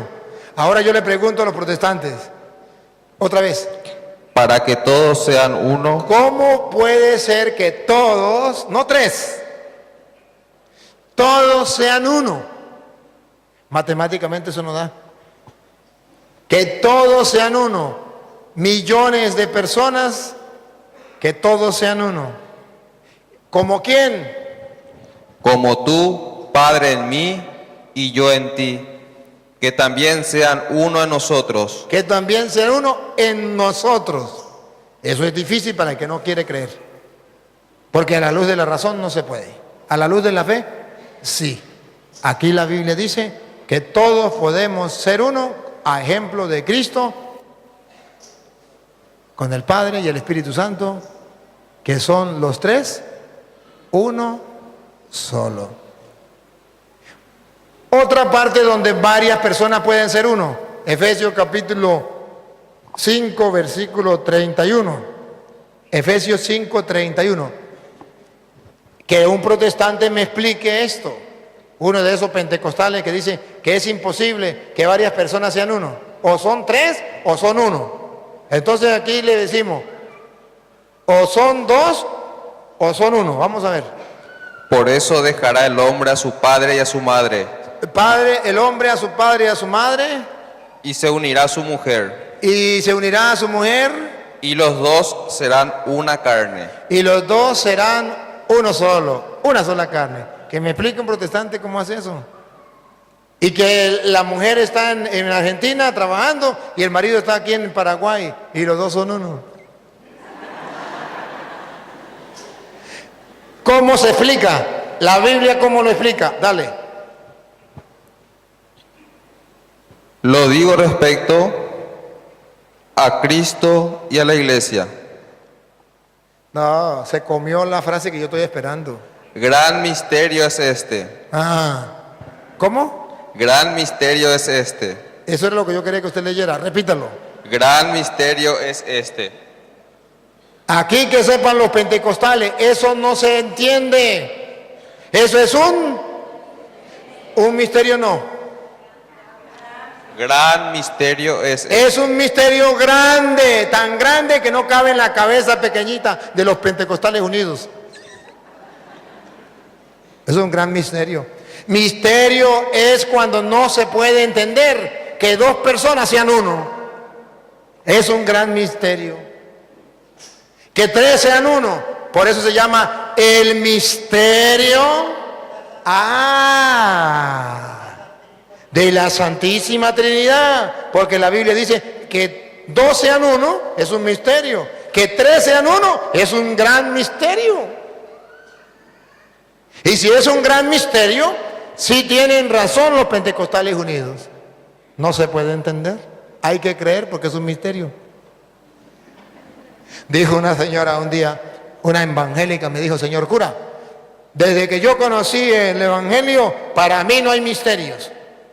Le dije: uy, señora, gracias a Dios que hoy me la puso en el camino, porque para mí sí hay misterio. Dijo: dígame, y yo le resuelvo ese misterio, porque desde que conozco al Señor, me convertí, ya los misterios se acabaron. Le dije: ¿quién creó el mundo? Dijo: Dios. ¿Ve que le puedo descifrar todos los misterios? Le dije: no, es que todavía no le he preguntado el misterio. Si Dios creó el mundo, ¿quién creó a Dios? La señora sumaba, restaba, multiplicaba y dividía, no daba. Dijo: no sé. Le digo: ¿sabe por qué usted no lo sabe? Porque eso es un misterio, ahí se muere pensándolo y no puede. Eso es de creer, eso no se puede sumar, restar y multiplicar y sacar conclusiones. Que tres sean uno es un misterio. Buenas noches, soy Luis Gauto, 83 años. Me acuerdo que allá por el año 80 hice el cursillo de cristiandad. No le entiendo nada. No entiende nada. Bueno, soy Luis Gauto, 83 años. Allá por el año 80 hice el cursillo de cristiandad de colores. Mi pregunta o mi consulta es esto. Usted ya me explicó, padre, que defraudar y robar en cierto modo es la misma cosa. Pero digo yo una cosa, para nosotros, de poca cultura, de poco entendimiento de la lengua española, para nosotros defraudar es más liviano que robar. Y en la Biblia Reina Valera dice: robar, me están robando, le habremos robado al Señor. Entonces el pastor bambolea su Biblia y dice: y ustedes no dan su diezmo y está robando, robando, robando. Si dijera defraudar, a mí me parece más livianito, a pesar de ser la misma cosa, pero es así dice. Entonces sí, Reina Valera... Decir robar, entonces le está mostrando a la gente que tienen que dar el diezmo para no robar. Y entonces, antes, el pueblo de Israel le robaba el diezmo a Dios. Ahora los evangélicos, los pastores evangélicos, le están robando el diezmo a Dios. Ya no se lo da a Dios, que era para los pobres, ahora se lo roban ellos para ellos. Eso es robar. Pero ciertamente robar o la otra palabra ¿qué? Defraudar. Defraudar de todas maneras significa lo mismo, solo que robar presenta como algo más fuerte para que... Parece más intimidatorio. Sí, más obligatorio y más condenatorio. Mañana de Mondaseini, bueno, no queremos ser ladrón. Me acuerdo que usted no entiende guaraní. Bueno, otra consulta cortita. San Mateo 5:13 dice, bienaventurados son los pobres de espíritu en Jerusalén. El Testigo de Jehová y Reina Valera dice, los pobres de espíritu.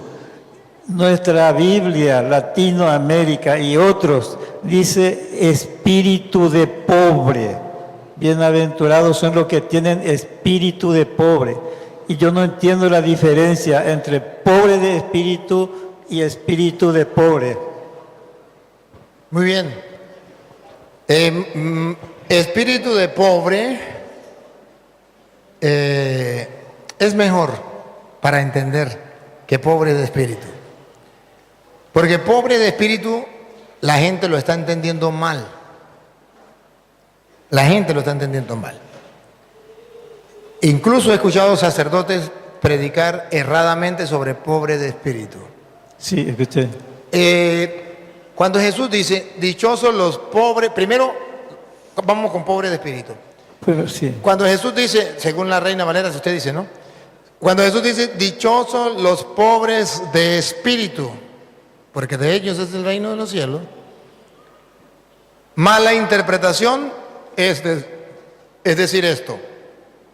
Jesús estaba diciendo que los pobres no eran dichosos, que los que eran dichosos eran los pobres en el espíritu, o los pobres de espíritu, porque de ellos es el reino de los cielos. No se refería a los pobres, sino a los que tienen un espíritu pobre. Y eso no es verdad.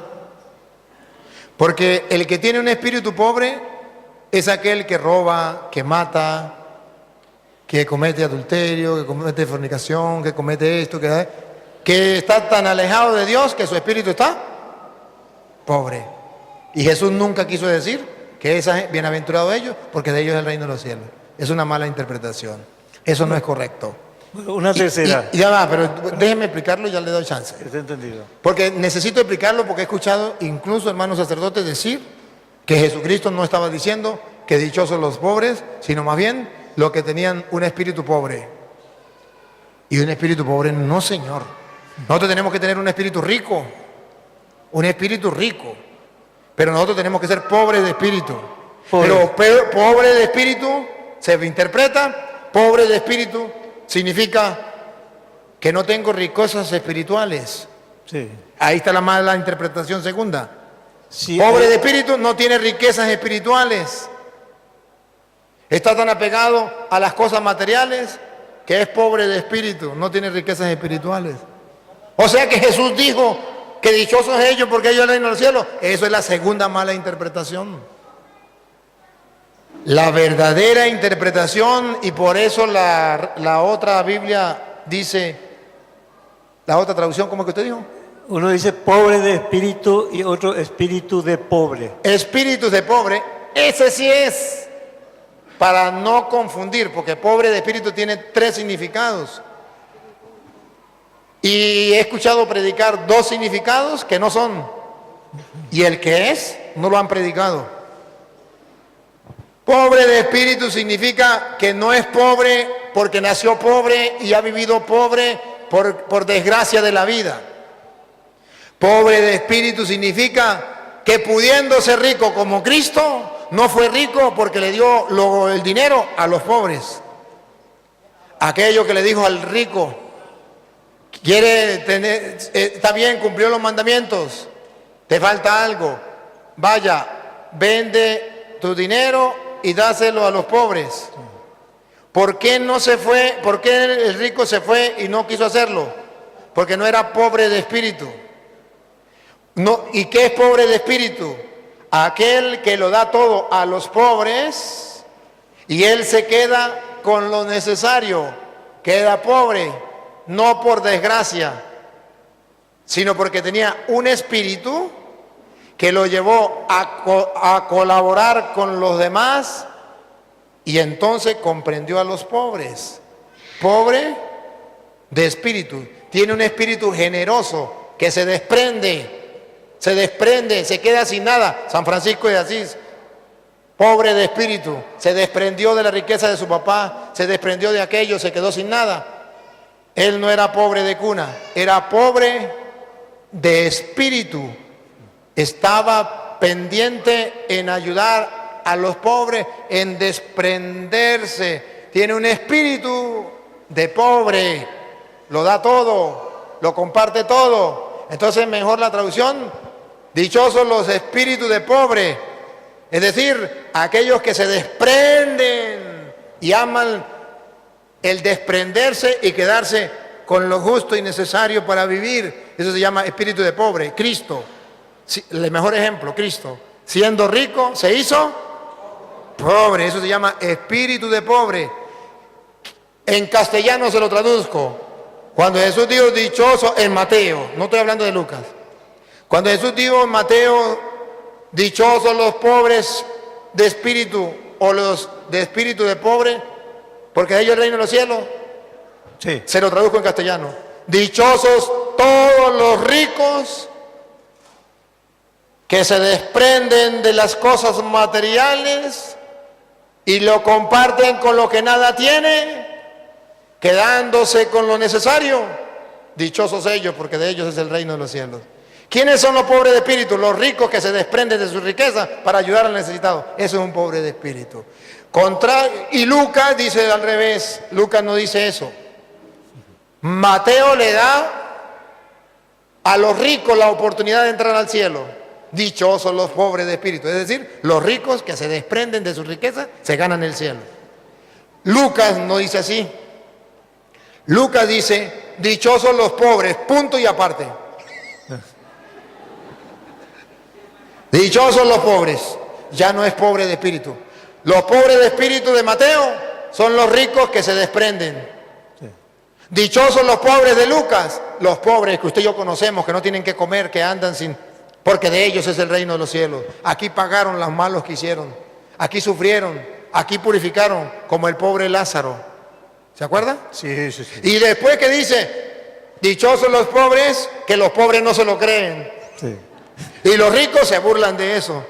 Y después que Jesús dice, dichosos los pobres, porque hay el reino de los cielos, dice, y ay de los ricos, Sí. porque ya recibieron su recompensa. Y a continuación, Jesús presenta entonces al rico Polo y al pobre Lázaro. Así es.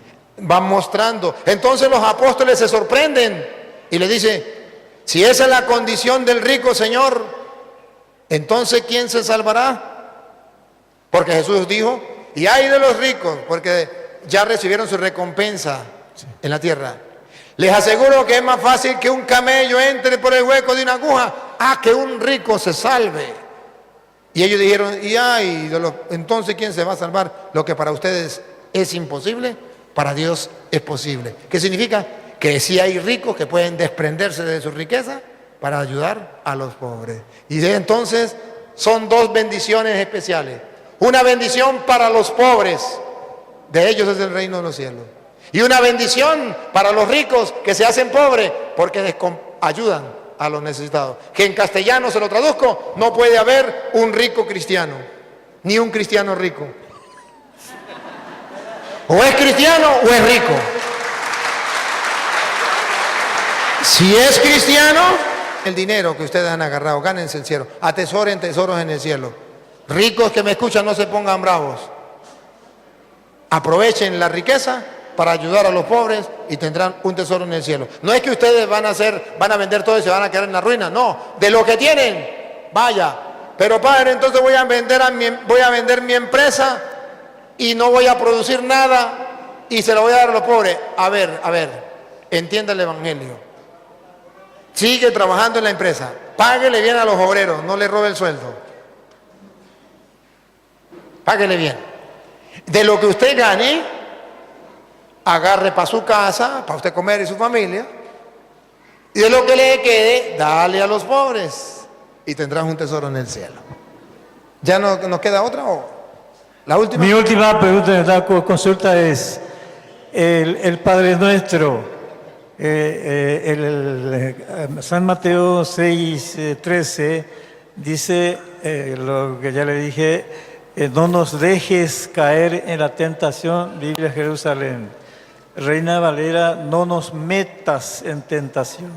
Sí, no nos deje caer en la tentación significa que el diablo nos va a tentar y le pedimos a Dios que nos dé la fuerza para no caer. No nos meta en la tentación significa que Dios nos va a tirar en la tentación, pero eso tiende a confusión. Tiende a confusión, que quiere decir que Dios quiere que usted peque para condenarlo y mandarlo para el infierno. Pero también puede ser, y esa sería la interpretación debida, pero para evitar mejor esa confusión, es mejor no nos deje caer en la tentación. ¿Por qué? Porque también puede ser, no nos meta en la tentación significa que Dios permite la tentación para que nosotros la superemos y así tengamos virtud y así alcancemos el cielo. ¿Por qué? Porque dice la Biblia en Mateo 4, que es el mismo Mateo 6, Mateo 4, versículo 1, dice, y el Espíritu Santo condujo a Jesús al desierto para ser tentado por el diablo. O sea, que Dios conduce a la persona a la tentación para que la supere, no para que caiga en el pecado, sino para que al superarla tenga un realce grande, una santidad, una gracia. Y por eso ellos ponen esa, pero se puede malinterpretar. Para evitar la malinterpretación, la iglesia dice, no nos deje caer en la tentación, para que no nos acusen de que estamos diciendo que Dios quiere que nos condenemos y nos manda la tentación para que caigamos. Es decir, que Dios está haciendo el papel del diablo. ¿Me captó la idea? Muy bien. Bueno. Padre, discúlpame. Pregunta clave.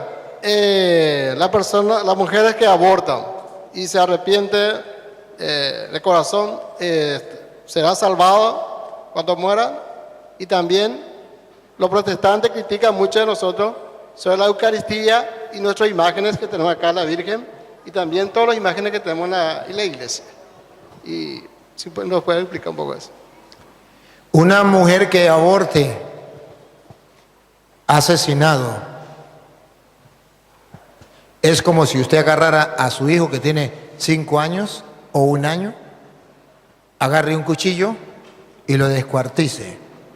Exactamente eso es abortar. No hay distinción. Y si no, pregúntele a un doctor qué es abortar. Agarrar unas pinzas y comenzar a descuartizar un niño como se descuartiza un pollo en el vientre de la mamá. Es un asesinato. Es un pecado mortal. Si la mujer se arrepiente, Dios le perdona.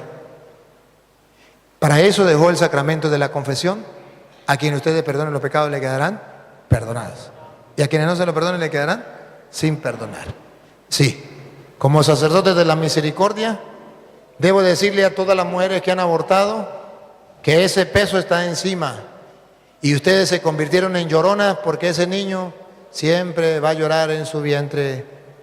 Siempre en el vientre suyo estará el eco, el llanto de ese niño y usted será una llorona toda la vida. El llanto de ese niño cuando lo estaban descuartizando quedará en su vientre. Y por eso la mujer que aborta le dicen que es una llorona. Porque el eco, el llanto del niño queda dentro y siempre está allí. Pero sepa que Dios, si estás arrepentida y le pide perdón, Él no te lo niega, te da el perdón y calma ese llanto de ese niño de su vientre, es decir, deja de ser una llorona. Porque Dios no quiere la muerte del pecador, porque Dios vino no por los justos, vino por los pecadores. Invito a todas las mujeres que han abortado y no se han confesado, que se confiesen. Y si ya se confesaron, bueno, ya Dios le perdonó, si estaba arrepentida. Invito a los novios que hicieron abortar a su novia a que se confiesen porque ustedes también son cómplices. Invito a los doctores que practicaron ese asesinato a que se conviertan antes de morir. Porque están asesinando, matando, y ustedes juraron dar vida, no quitar vida. Invito a las enfermeras y a los enfermeros que apoyan el aborto a que se confiesen también.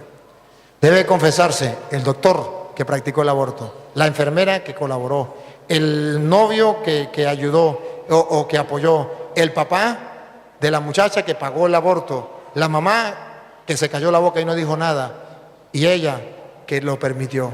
Deben confesarse. Y también debe confesarse la amiga que la aconsejó abortar. Todos son cómplices del asesinato y todos son culpables. Pero Dios les brinda la misericordia a todos. Y no es casualidad que estén escuchando esta charla o estén viendo este video, no es casualidad. Es que Dios quiere que hoy te conviertas. Y Dios no quiere la muerte del pecador, sino que cambie de conducta y viva. Vamos a darle gracias después al Señor por esta bella oportunidad. ¿Le respondí o me quedó alguna? No. Sí le respondí, ¿verdad? ¿O quedó? No quedó ninguna pregunta, ¿no? Señor Dios omnipotente, te damos gracias por esta bella oportunidad que nos ha brindado de estar compartiendo tu palabra. Como sacerdote tuyo, Dios Altísimo, he sembrado la semilla del reino en la mente y en los corazones de los seres humanos que la han escuchado. Ahora la confío, Señor, a tu divina providencia. Haz crecer esta semilla sin que nadie se dé cuenta, al dar fruto en la vida de cada uno de nosotros. Y a ti, oh Dios, que quiere que todos los hombres se salven y lleguen al conocimiento de la verdad, a ti sea la gloria, el honor, el poder, la adoración por los siglos de los siglos. El Señor esté con ustedes.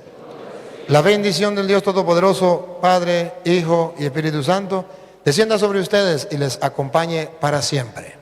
Amén. Antes de irme, debo despedirme de los hermanos hermanos separados que están a través de las redes sociales, que son fieles. Ánimo, un abrazo, sepa que los amo. También a los católicos que nos siguen. Debo decirle a todos ustedes que compartan los videos, ustedes están grabados, una vez más les digo, si quiere Benjamín, póngale la última vez la cámara para que se den cuenta y saluden la cámara mientras yo le doy la información. Y debo decirle que el Papa, cuando nos nombró misioneros de la misericordia, nos mandó a predicar a los sacerdotes. Le dije que 1000, la misericordia de Dios, que es lo que estoy haciendo, a confesar los pecados reservados a la Santa Sede. Y ahorita en abril, que nos reunimos, en abril pasado, nos puso una tarea más. La tarea de la que estábamos hablando, que el pueblo se preocupaba por los pobres. ¿Se acuerda para quién era el diezmo? Para los pobres. Y el Papa quiere retomar eso, que todos nos preocupemos por los pobres. Y nos dio el encargo a los misioneros de la misericordia. Deben recordarle a la gente que una obra de misericordia es ayudar también a los pobres. Tenemos que hacer una obra de caridad y que vamos a ser juzgados por el amor. En cumplimiento de esta misión que el Papa me ha dado, yo quiero ayudarles a ustedes que hagan obras de misericordia. Háganlo en su patria, en su comunidad, con su gente. Pero si alguien quiere hacer una obra de caridad más allá de su tierra, Venezuela está pasando por momentos difíciles, gente muriéndose de hambre, necesidad de medicinas, de cosas, ropa, lo que sea. Ustedes, si algún día quieren ayudar, pueden hacerlo de muchas maneras. Grupo de apostolado que reúnan, por ejemplo, ropa que ya no usan pero que está buena, zapatos que no usen pero que están buenos, cosas que quieran obsequiar para la gente allá, de crema dental, de desodorante, de jabón, de toallas sanitarias para las mujeres, cosas que allá es muy difícil de encontrar y que ustedes puedan colaborar. Y pueden enviarlos, y cualquier cosa pueden hablar con la secretaria, la que está grabando, y usted puede decir, yo quiero mandarla a una dirección, manda sus cosas. Si algún día quiere, pueden hacerlo, no hay ningún problema. Y si quieren económicamente, abrimos por internet una aplicación que se llama Patreon. Patreon. Usted baja esa aplicación, la baja por internet, se suscribe, pone sus datos y todo allí. Ahí le dicen a dónde quiere mandar esa ayuda. Usted coloca Padre Luis Toro. Yo soy el que voy a administrar ese dinero a los pobres. Padre, pues yo no confío en usted. Ánimo, no de nada. Déselo a los pobres de su comunidad, déselo a los pobres de su familia, no hay ningún problema.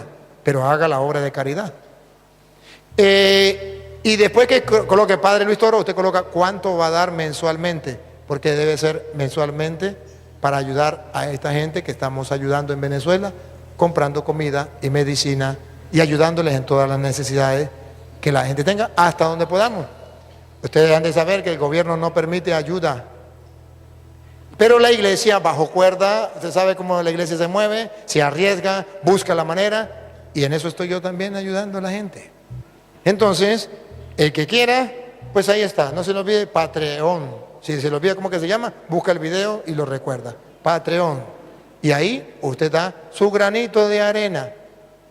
Y que sepan los protestantes que no se les está cobrando el diezmo ni obligatoriamente, que es en libertad, dándole la oportunidad de que el cristiano practique la caridad. Y los protestantes, si quieren dar el diezmo, pueden poner Patreon y pueden dar la ayuda también para los pobres. Si no quieren, seguimos siendo amigos, no hay ningún problema. Bueno, muchas gracias, Dios le pague, gracias al padre William y al otro padre que nos acompañó, Dios les pague, gracias a todos ustedes, les amo, lo llevo en mi corazón, oren por mí y bueno, ¿a dónde vamos a estar mañana? O paso mañana, avísele. Padre, ¿A dónde vamos a estar? Antes que se vaya la gente, ¿a dónde vamos a estar mañana? Virgen de Fátima, mañana. ¿A qué horas? A las 7. A las 7 de la noche, Virgen de Fátima. Mañana, Dios mediante.